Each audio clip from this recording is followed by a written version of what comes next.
Hi everyone, welcome back to the channel. Just a quick video again about pronunciation. Today I would like to talk about the idea that you can figure out how difficult it's going to be to pronounce some foreign language or other by going onto Wikipedia, most obviously, and looking at its phoneme inventory. The point I'm getting at is that if you go to Wikipedia, you can look up the phoneme inventory for the language in question, and there'll be a chart that shows you all the vowels in the language, and there'll be another chart that shows you all the consonants in the language, and you can go through these charts, of course, and say, well, this doesn't look too bad and that doesn't look too bad, and we've got this in my language and that in my language, so this language doesn't look too different, and I think it'll be quite easy to learn to pronounce. I do the same thing myself, though I perhaps have the excuse that I am interested in phonetics. But the point I want to make is that the total aggregate phonetic complexity and difficulty of a language doesn't just reside in the number and the variety of the phonemes that it has, not even close. We could talk about this all night, but in this video I'm just going to look at a couple of examples from English that will hopefully help you see how difficult it is to pronounce English properly, even if we say that the hypothetical student in question can already pronounce all the phonemes of the language in their most obvious and important forms, which is to say allophones, right? There's a cock crowing out there. I don't know if you can hear it or not. It's actually about 20 to 2 in the morning in Panama. I'm in this residential area where everyone seems to have chickens, and that's what's going on there. But anyway, apologies if you can hear it. What I want to do here is look at the word clock. The word clock, you'd probably think that that's not a particularly difficult word to pronounce. Let's say we take a Japanese person, yeah? We'll take a Japanese person, and Japanese people are particularly disadvantaged when it comes to learning to pronounce English for lots of different reasons. But let's say we have a Japanese person who has learned to pronounce fairly accurately, acceptably accurately, the words cock and lock. If the Japanese person in question has learned to pronounce the words cock and lock correctly, and they would have done quite well just to learn to do that, because Japanese doesn't have any lateral L in any position in a syllable or word, and it doesn't have syllable or word final consonants like k. But let's say, for the sake of argument, that the Japanese person in question has learned to pronounce the word cock and lock. Now, does that mean that they can pronounce the word clock? If you actually listen to Japanese people trying to pronounce the word clock, and I was prompted to think about this consonant cluster specifically by a couple of Japanese people that I was giving lessons to about, I don't know, a year ago. If you listen to the archetypal Japanese pronunciation of the English word clock, it is, unfortunately for the Japanese, often going to sound a bit like clock, clock, and that is not a very good pronunciation of it. It's interesting to stop and think about why it should be so difficult to pronounce the word clock. Again, if English is your native language, or for that matter, if you speak Spanish or Russian or other languages that have that sort of consonant cluster, you might think, that seems easy, clock. If you can pronounce a k and a l, shouldn't that be easy? And the answer, unfortunately, is no, because of a phenomenon called co-articulation. And this really cuts to the heart of one of the main difficulties of learning to pronounce a language like English correctly. When you pronounce a k or a g, and you can try it yourself, what you'll find is that the dorsal region of your tongue is kinking up and coming up into contact with what we call your soft palate in phonetics, right? Say k, any word, cot, cock, cop, cold. You can feel that your tongue, if the tips of my fingers are the tip of my tongue, your tongue is kinking up like this, and this part of it here, quite a long way back, is coming up and touching your soft palate.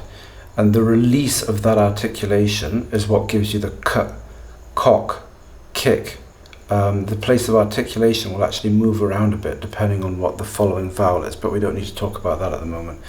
Cock, yeah? If you take then the word lock, think, okay, how are we articulating the L at the beginning? Well, it's a lateral, so the tip of our tongue is coming up and it's making contact at the alveolar ridge, that fleshy bit just behind your teeth, right, the back of that gum in effect, and air is free to flow around the sides The problem lies in the fact that both the k and the l are articulated with the tongue, but the articulations are different. What that means is that there's a very complex rolling, a transition between the k and the l, and that is that rolling motion that goes cl, cl, cl, is so complex that it's not actually easy to figure out what it is that we're doing. I've tried desperately to figure out the timing and the nature of that transition, and I can't quite figure it out. Cl, cl, cl. Those two articulations are somehow squashed together into one very complex motion of the tongue that is not easy to pin down even if you're a native and you're thinking about it quite hard. The point you have to understand is that this articulation is a new articulation. It's not the same articulation that you get at the beginning of the word cock, and it's not the same articulation that you get at the beginning of the word lock. We don't say lock, lock. If we split them up into a word like collect, the tongue would actually come away completely from the roof of the mouth and then touch again at the front to create the collect. But we're not doing that. We're saying clock, clock. And it's not that obvious what the tongue is doing, but it's very complex and the timing is very subtle and precise. I almost feel like the dorsal region of the tongue back here and the tip of the tongue are connecting somehow at the same time, or as if the release to get the beginning of the cut there, that takes place when the tongue tip has already touched to create the L. It's not obvious what's going on there, and to study that you'd actually have to film it somehow and slow it down with some sort of, I don't know, X-ray photography or something. It's quite complex. Now you think about that from the perspective of a Japanese person, yeah? This lateral L, they don't have any type of L. They have to learn to pronounce that just to say lock. Now they have to take this alien gesture, this articulatory gesture that to them is quite alien, and they have to coordinate it with some sort of cut type articulation to create a third articulation that is neither k nor l, and that they cannot necessarily do. So the fact that they can say cock and lock doesn't mean that they can say clock. The fact that they can say kick and lick doesn't mean that they can say click, and the fact that they can say cot and lot, if they can, doesn't mean that they can say clot, because they have this devilish third articulation that's a cl. And remember, that's just one consonant cluster. There are so many different consonant clusters in English. English is quite a nasty language like this. We like consonant clusters at the beginnings of syllables. We like consonant clusters at the ends of syllables. And that means that if you take a word boundary with one consonant cluster coming into it and another consonant cluster coming out, you can easily have 5 or 6 consonants strung together without any vowels between them. This stuff is nightmarish for the Japanese, even if they can make all of the individual sounds, all of the individual consonants in isolation, which generally, of course, they can't do very well, because English has so many consonants that create real problems for them. So looking at the phoneme chart for a language doesn't actually give you any information about the ways in which the sounds of the language are combined, and these combinations of the sounds or the phonemes of a language is going to create completely new articulations that have to be learned separately. When you say play, you don't make a p sound then a l sound. When you say play, when your mouth opens, when your lips open to create the p, your tongue is already in the position it needs to be in to create the l. So play actually begins with p, p, p, yeah, p, p, p.